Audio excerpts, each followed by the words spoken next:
बिस्मिल्लाहिर्रहमानिर्रहीम। अस्सलाम वालेकुम। मैं हूं आपका मेज़बान मुस्तफ़ा कमाल। सबसे पहले आपको बताते चले कि मशरिक़ वस्ता में मुत्तहिदा अरब अमारात पर हमला हो चुका है और ये हमला भी मुत्तहिदा अरब अमारात की फजीरा ऑयल रिफाइनरी पर हुआ है और ये हमला मिसाइलों से हुआ है। यूएई ये क्लेम करता है कि ये हमला ईरान की जानिब से किया गया है, जबकि ईरान कहता है ये हमला हमने नहीं किया। एक ऐसी अहम तनसीबात जो कि यूएई के लिए शाहरख समझा जाता है, इसकी तफसीलात मैं आपको बताऊंगा कि आखिर ये फजीरा ऑयल रिफाइनरी इतनी अहम क्यों है यूएई के लिए और ये इकदाम क्यों हुए, कैसे हुए, इसकी शुरुआत कैसे हुई। जबकि कुवैत से ये खबर आ रही है कि कुवैत में 30 साल का रिकॉर्ड टूट चुका है। ऐसा पहले कभी नहीं हुआ जो अब जाकर कुवैत में हुआ है और इसका ताल्लुक भी ईरान और अमेरिका की कशीदगी से है। सदर डोनाल्ड ट्रंप ये कहते हैं कि मैं ईरान को इस दुनिया के नक्शे से खत्म कर दूंगा अगर ईरान हमारे साथ मुज़ाकरात नहीं करता, जबकि ईरान अपनी पार्लिमान से ऐसे कानून पास करवाना चाहता है जिसके चलते वो आबने हुर्मुज़ को कौमी तहवील में ले लेंगे। आखिर इन तमाम तर चीज़ों के क्या असरात पड़ेंगे, लेकिन इन तमाम तर चीज़ों पर बात करेंगे। सबसे पहले आपको बताते चले फजीरा ऑयल तनसीबात, इसका ताल्लुक अगर देखिए, इसकी क्या तारीख है, ये क्यों अहमियत की हामिल है। इसको अगर आप नक्शे में देखें, ये ऐसी ऑयल रिफाइनरी है, एक ऐसी ऑयल की तनसीबात है। अगर ईरान आबने हुर्मुज़ को बंद भी कर देता है, बंद कर देता है, वहां से किसी जहाज को गुजरने की इजाजत नहीं देता, तो भी यूएई मुत्तहिदा अरब अमारात इस दुनिया को 15 लाख बैरल तक का तेल इस फजीरा ऑयल रिफाइनरी से सेल कर सकता था। ये जो पाइपलाइन सिस्टम है हबशा फजीरा पाइपलाइन, ये यूएई ने इसी मकसद के लिए बनाया था कि ये आबने हुर्मुज़ को बाईपास करता है और ये हबशा के इलाके से ऑयल को उठाकर फजीरा के इलाके तक पहुंचाता है, जो कि आबने हुर्मुज़ की मिनिमम हदूद के बाहर आता है।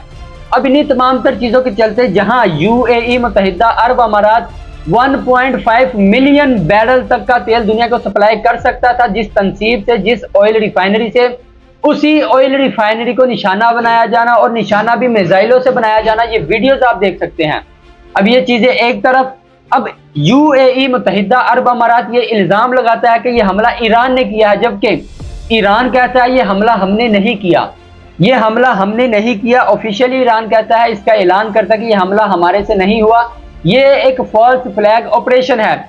आखिर इसकी तारीख क्या हो सकती है ये मैं आपको बताने वाला हूं। इससे एक दिन पहले सदर डोनाल्ड ट्रंप एक प्रोजेक्ट का इनेकाद करते हैं, उसकी शुरुआत करते हैं, प्रोजेक्ट फ्रीडम का ऐलान करते हैं कि आबने हुर्मुज़ में जितने भी जहाज फंसे हैं, बहरी जहाज हैं, ऑयल के टैंकर्स हैं, उन तमाम जहाज़ों को हम निकालने के लिए एक फौजी ऑपरेशन निकालेंगे, एक फौजी ऑपरेशन करेंगे, आबने हुर्मुज़ से हम जहाज निकालेंगे और इस ऑपरेशन का नाम रखा प्रोजेक्ट फ्रीडम।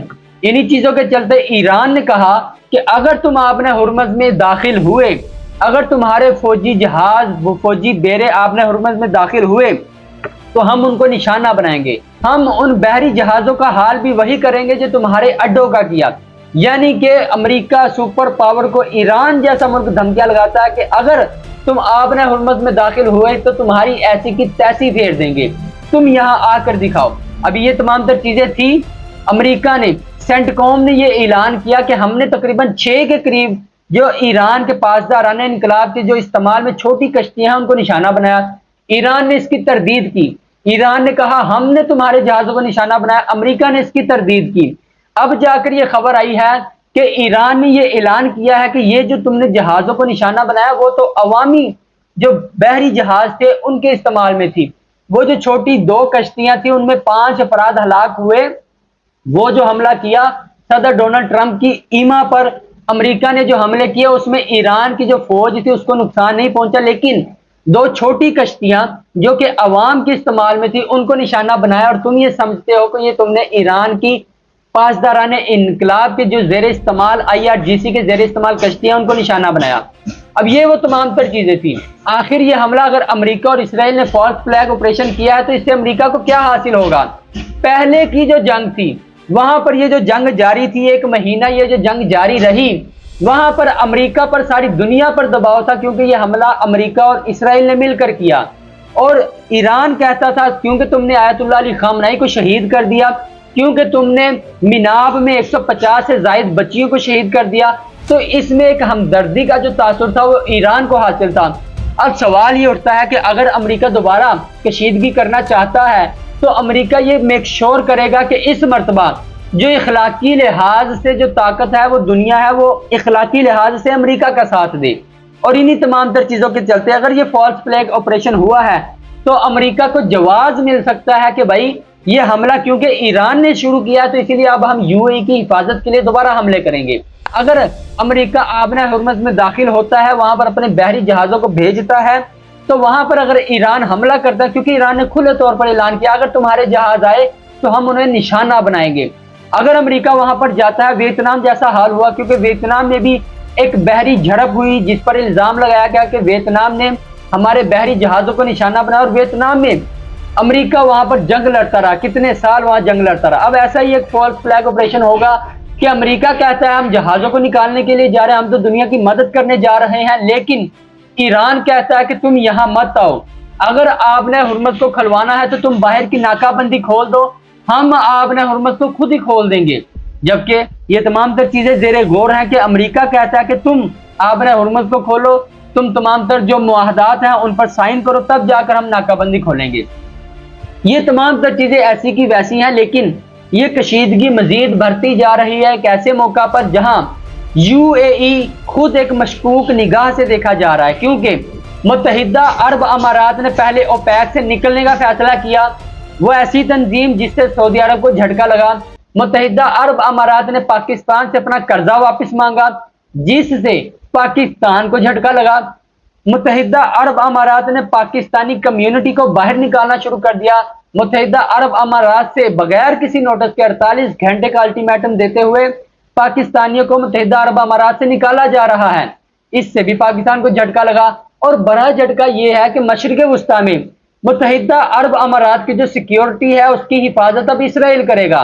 अब मामला ये आते हैं, निहायत ही पेचीदा सूरत हाल है कि अगर ईरान सऊदी अरब पर हमला करता है तो उसकी हिफाजत के लिए पाकिस्तान जाएगा। अगर ईरान मुत्तहिदा अरब अमारात पर हमला करता है तो उसकी हिफाजत के लिए इसराइल आएगा। दुश्मन दोनों के एक हैं, लेकिन मामला ये आता है कि क्या पाकिस्तान ना चाहते हुए भी इसराइल की जंग में शामिल हो सकता है, एक ऐसे मुआहदे की सूरत में जिसका इजाजत पाकिस्तान की कौमी असम्बली से नहीं ली गई, ना पाकिस्तान की अवाम से ली गई। एक ऐसी हुकूमत हमारे पास मौजूद है जिसके आने पर, जिसके फॉर्म 47 की, जिसकी क्रेडिबिलिटी पर सवाल उठते हैं, और वह हुकूमत एक ऐसा मुआहदा करती है सऊदी अरब से कि अगर सऊदी अरब पर हमला होता है तो पाकिस्तान पर हमला समझा जाएगा। अब ये वो तमाम तर चीजें हैं, पाकिस्तान पर भी अफगानिस्तान से हमला हुआ, लेकिन सऊदी अरब ने तो कोई जल्दी नहीं दिखाई। लेकिन ये तमाम तर चीजें हैं, पाकिस्तान जो अपना किरदार है वो अगर मीडिएटर के तौर पर निभाता रहे, चाहे उस पर सवाल उठते हैं, लेकिन वो पाकिस्तान के लिए, अपने लिए बेहतर होगा एक ऐसी सूरत में जब पाकिस्तान को सऊदी अरब ने $3.5 अरब फराहम किए, क्योंकि पाकिस्तान ने कतर के यूएई के फराहम करने थे। तो यहां पर आकर पाकिस्तान पर काफी ज्यादा प्रेशर है कि वो इस जंग में शामिल हो। ये वो तमाम तर चीजें, देखते हैं आने वाली क्या अपडेट्स सामने आती हैं। दूसरी खबर ये है कि कतर में 30 साल का रिकॉर्ड टूट चुका है। अब ये खबर क्या है? मामला ये है कि कतर ने गुज़िश्ता एक माह होने को है, एक महीना गुजरने को है, एक महीने से ज्यादा होने को है कि कतर ने इस दुनिया को एक बैरल भी खाम तेल सेल नहीं किया, और ये गुज़िश्ता कतर की 30 साल तारीख में पहली मर्तबा हुआ है। अब ऐसी सूरत में जहां तमाम तर दुनिया की मईशत का बेड़ा गर्क होने जा रहा है, मशरिक़ वुस्ता में मौजूद ममालिक का बेड़ा गर्क हो चुका है, और इन तमाम तर चीजों के चलते सदर डोनाल्ड ट्रंप ये ऐलान करते हैं अगर ईरान हमारे साथ मुआहदा नहीं करता तो हम उसका नक्शा ही खत्म कर देंगे, हम उसे इस दुनिया के नक्शे से खत्म कर देंगे। ये तमाम तर चीजें हैं, ऑयल की कीमतें हैं जो वो मजीद बढ़ेंगी, और आने वाले दिनों में देखेंगे कि पाकिस्तान में भी जो पेट्रोल की कीमत है उसमें मजीद इजाफा होगा। पाकिस्तान की जो सनती पैदावार है, पाकिस्तान की जो अवाम है, उसका तो बेड़ा गर्क होने जा रहा है और हुआ है। लेकिन इन तमाम तर चीजों के चलते अगर ईरान और अमेरिका के साथ साथ अगर देखा जाए सबसे ज्यादा जो अगर मुल्क मुतासिर हुआ है वो पाकिस्तान हुआ है। तो ऐसी सूरत हाल में जहां अमेरिका की अपनी स्पिरिट एयरलाइन बंद होने के दहाने पर है, अमेरिका की जो अपनी स्पिरिट एयरलाइन है वो ये कहती है कि भाई अब हम दिवालिया होने के कगार पर हैं। अमेरिका की जो गवर्नमेंट है उसने 500 मिलियन का बेल आउट पैकेज जारी किया है स्पिरिट एयरलाइन के लिए। क्यों? क्योंकि दुनिया में इस वक्त जो ऑयल की प्राइसेस हैं वो बढ़ चुकी हैं और जेट फ्यूल की जो प्राइसेस हैं वो इस हद तक बढ़ चुकी हैं कि स्पिरिट एयरलाइन ये कहती है कि इतना महंगा तेल खरीद कर हम जो फ्लाइट ऑपरेशन है उनको जारी नहीं रख सकते।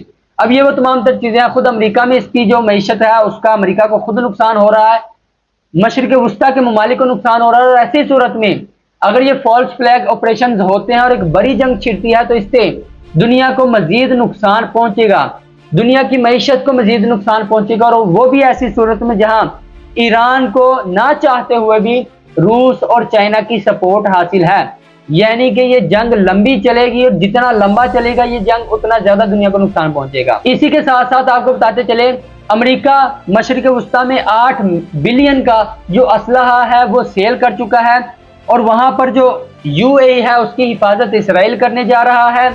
8 बिलियन का असला सेल करने के बावजूद क्या ये जंग मजीद बढ़ाने की तरफ इशारा है? और इसी के चलते ईरान ने ये ऐलान किया है कि वो अपनी पार्लियामान से ऐसे कानून पास करने जा रहा है जिसके चलते आबना हुर्मुज़ की जो बंदिश है वो अब कानूनी तौर पर ईरान इख्तियार करेगा। अभी तक की जो सूरत हाल है, IRGC ईरान की जो रेवोल्यूशनरी गार्ड्स हैं उनके अंडर आबना हुर्मुज़ को बंद किया जा चुका है। अब ईरान ये ऐलान करता है कि अगर ये कानून पास हो जाता है तो आबना हुर्मुज़ की जो बंदिश है वो कानूनी तौर पर ईरान के इख्तियार में आएगी और ईरान जिसे चाहेगा वहां से गुजरने की इजाजत देगा। अगर ईरान चाहे कि इसराइल के जहाज यहां से नहीं गुजरेंगे तो वो इसराइल की मईशत को नुकसान पहुंचा सकता है। अगर ईरान चाहे कि फ्रांस के जहाज यहां से नहीं गुजरेंगे तो फ्रांस की मईशत को नुकसान पहुंचा सकता है। और ये एक ऐसा खतरा है, एक ऐसा यानी कि पॉइंट है जो ईरान के हाथ लग चुका है, जो कि एटमी ताकत होने ना होने के बावजूद ईरान को सारी दुनिया की मईशत पर कंट्रोल देता है। और यही वजह है द न्यूयॉर्क टाइम्स ने कुछ ही महीने पहले जब ये जंग शुरू होने के बाद आबना हुर्मुज़ बंद हुआ तो न्यूयॉर्क टाइम्स ने ये एक खबर जारी की कि दुनिया की जो चौथी बड़ी ताकत बनने जा रहा है, अमेरिका, रूस, चाइना के बाद वो ईरान बनने जा रहा है। ये तमाम तर तफसीलात हैं। अभी और भी जो मुल्क के हालात है वहां पर बहुत ही अहम खबरें आ रही हैं, वो अगली वीडियो में आपको बताएंगे। अभी तक के लिए इतना ही। अपने मेजबान मुस्तफ़ा कमाल को दीजिए इजाजत। अल्लाह हाफिज।